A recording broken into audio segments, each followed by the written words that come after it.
أعوذ بالله من الشيطان الرجيم. Bismillahirrahmanirrahim. Assalamualaikum warahmatullahi wabarakatuh. Alhamdulillahi rabbil alamin. Wassalatu wassalamu ala ashrafil anbiya'i wal mursalin wa ala alihi wa ashabihi ajma'in. Amma ba'd. Para pemirsa yang dirahmati Allah Subhanahu wa taala, jujur saja di hari-hari ini banyak di antara kita yang menjadi pribadi-pribadi yang layu, pribadi-pribadi yang rapuh, pribadi-pribadi yang cengeng.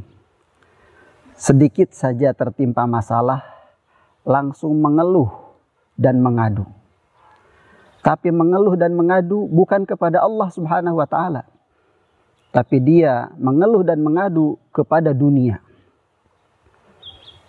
Seakan-akan dia ingin semua orang di dunia ini tahu kalau dia sedang dirundung duka. Sedikit saja masalah, langsung update status. Sakit sedikit, update status. Ada masalah dengan keluarga, dengan orang tua, langsung update status. Ada masalah dengan tetangga, langsung update status. Ada masalah dengan kawan, langsung update status. Ada masalah dengan atasan, dengan bawahan, langsung laporan di medsos.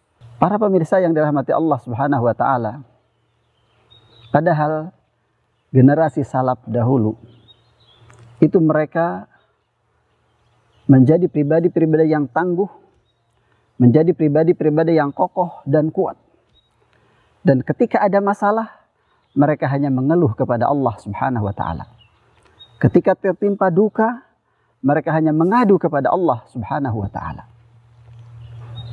Lihat dan perhatikan salah seorang dari mereka, yaitu Al-Imam Shuraih Al-Qadhi rahimahullahu taala, salah seorang tabi'in yang mulia, yang beliau ditimpa sakit mata sampai buta selama 15 tahun.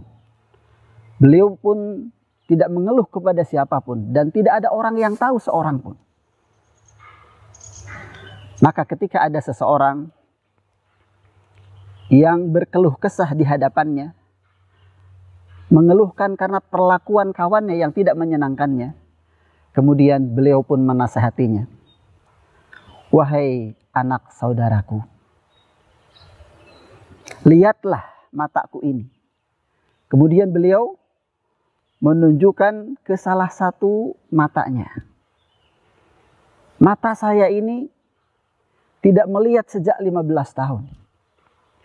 Saya tidak bisa melihat apapun. Dengan mata ini saya tidak bisa berjalan kemanapun. Dan saya tidak pernah laporan kepada siapapun. Kecuali sekarang saja kepada Anda. Kemudian beliau pun menasihatinya. Wahai anak saudaraku, janganlah engkau mengeluhkan permasalahanmu kepada selain Allah Subhanahu wa taala. Karena ketika Anda mengeluhkan permasalahan Anda kepada selain Allah, maka orang itu ada dua kemungkinan.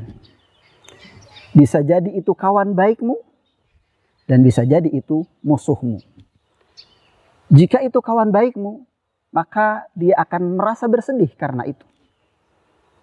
Dan jika itu musuhmu, maka dia hanya akan menertawakanmu. Maka dari itu, para pemirsa yang dirahmati Allah Subhanahu wa taala, ketika kita harus mengeluh, ketika kita harus berkeluh kesah, mengadu, adukanlah kepada Allah Subhanahu wa taala. Kemudian kata beliau, lihatlah perkataan hamba yang soleh. Kemudian beliau mengutip ayat Al-Quranul Karim di dalam surah Yusuf ayat 86 ketika Ya'qub alaihissalam berkata, Qala innama ashku bathi wa huzni ilallah. Ya'qub pun berkata, sesungguhnya aku hanya mengeluhkan kesusahan dan kesedihanku kepada Allah Subhanahu wa ta'ala. Itulah contoh dari generasi salaf, dari generasi terbaik. Ada masalah, laporkan kepada Allah. Karena hanya Allah yang bisa memberikan solusi yang sesungguhnya kepada kita. Hanya Allah lah tempat menggantungkan segala urusan kita. Bukankah Allahus Samad? Allah tempat meminta. Maka mintalah segala sesuatu kepada Allah. Adukan segala masalah kita kepada Allah. Jangan kepada makhluk. Jangan kepada semua orang yang ada di dunia ini. Dan para pemirsa yang dirahmati Allah, sekalipun kita harus mengeluhkan masalah kita kepada makhluk, bukan berarti kemudian kita curhatin itu kepada semua orang. Kita keluhkan, kita beritahukan kepada semua orang.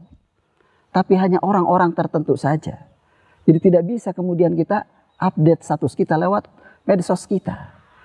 Yang akhirnya semua orang tahu kalau kita ternyata ada masalah dengan tetangga kita. Ada masalah dengan keluarga kita. Ada masalah dengan atasan kita. Ada masalah dengan teman kita. Tadinya mereka tidak tahu. Akhirnya mereka pun jadi tahu. Akhirnya mereka pun membicarakan kita. Kita pun jadi bahan gunjingan orang lain. Dan ini adalah hal yang tidak baik.